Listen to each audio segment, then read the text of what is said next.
Okay, good day everyone. These days we are celebrating the anniversary of democratic revolution in Mongolia.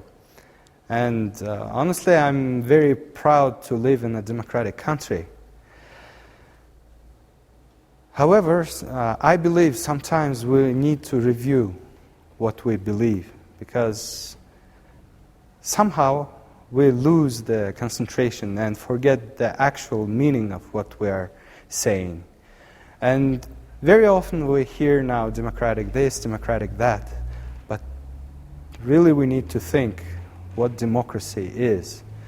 And this is why today topic of this presentation is reinventing democracy. So basically coming back to the very roots of what the democratic country is. So when we say democratic country, we always think of a constitution. And the constitution of a democratic country usually starts, we the people.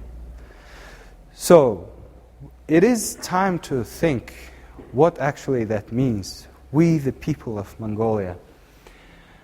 And we are united under one flag, we are one nation, and we have our government. And this is the very essential idea, that the government of the people, by the people and for the people, this is the very heart of democracy. Of course, there are some theoretical issues, important issues of personal freedom, liberties. However, the very core of democracy is the government of the people, for the people. However, it's happened very often recently that there is system error. It's not pertinent to one individual or one government. It is the idea itself starts somehow faltering. And this idea itself cannot become obsolete. It is an eternal idea of people organizing themselves and deciding how they want to live. However, the mechanism, how it is implemented, might become obsolete, and maybe that is the case. And as we know, this democratic governance system was established some 200 years ago. Basically, we are replicating the model which was created in the States 200 years ago. And the society back then was completely different what was it today. Because people knew each other. I don't know my neighbor, basically, who lives downstairs. I have no idea what's the name, how many children they have, what job they do. But back then, people knew each other. They went to the same church, and they know the name of the dog of their neighbor, and they knew the whole city, basically. And they trusted each other, and they knew each other, and representing someone from them selecting someone to represent as their government was a completely different story. And another thing was the flow of information, because back then it took probably about a week for information to come from Washington, D.C. to Philadelphia.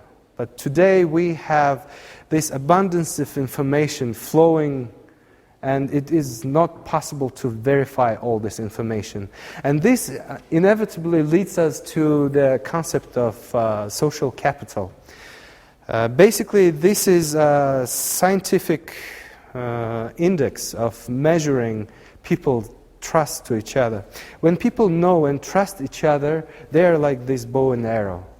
There are many bows, which basically people, and when they are united and they form as a big bow, and then their government represents one big arrow, and then they have one target, one goal, one soul, and they are united as a nation. However, when the society is disintegrated, when people don't know each other, And there is so much information, unverifiable information. We're talking about disintegration of the society, which is the very foundation of democratic governance.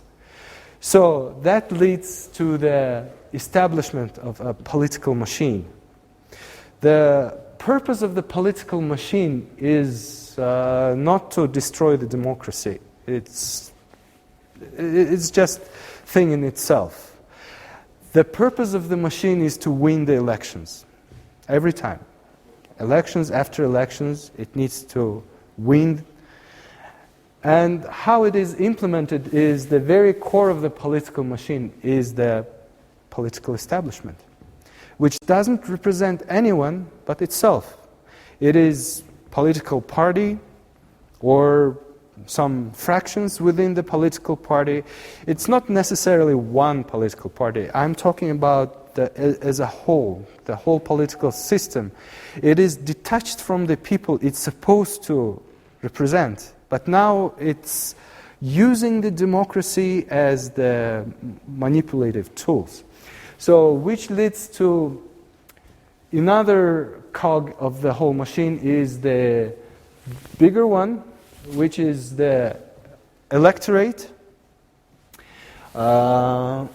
As you can see, it is represented here as a bunch of ducklings that needs to be fed, and basically they are selling their votes. Behaviorally poor population, that's what it's called, because material poverty doesn't necessarily mean behavioral poverty. And the people actually, when they're becoming behaviorally poor, they don't care. They want some material benefits and they don't consider bigger matters. So, overall, this machine needs to be lubricated. And this lubrication is the money. So where the money comes, it is us. We work. People who work, who pay the taxes.